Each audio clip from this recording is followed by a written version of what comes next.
இதோட 65,000 ரூபா இருக்கு. 65,000மா? நல்லா எண்ணிட்டீங்களா? எண்ணிட்டேன். நீ நம்ம கையில மொத்தம் எவ்வளவு இருக்கு சொல்லு இப்போ. நீங்க காருக்கு வாங்கினது 2 லட்சம். அப்புறம் செல்வண்ண 25,000 ரூபாய் கொடுத்தாரு. அதுல 7,000 ரூபா தான் கருமிஷன் கொடுத்துட்டேன்.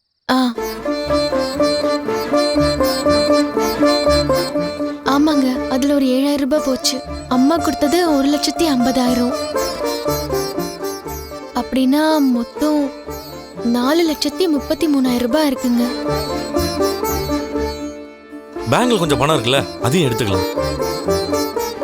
ஆனா அப்படியே 5 லட்சம் வர்றது கொஞ்சம் கஷ்டம்தான். யாருக்கிட்ட கேட்கறதுன்னு தெரியல. ஏங்க, என் வண்டியை வித்துடலாமா?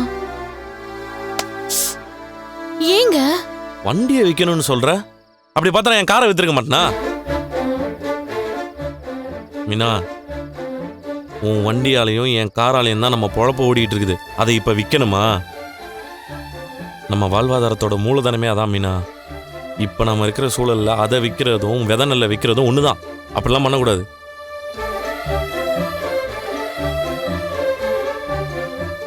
நான் ஒன்று சொல்லவா? என்னங்க? இல்ல, இந்த கட்டில் நல்ல விலைக்கு போகும்னு சொல்லி தான் என் ஃப்ரெண்டு என்கிட்ட கொடுத்தான். இதை வேணா வித்துலாமா?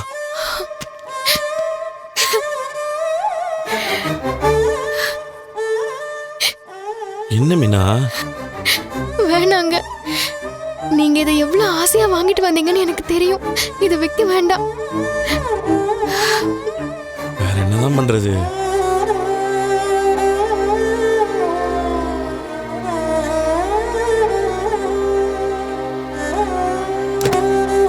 இங்க வா.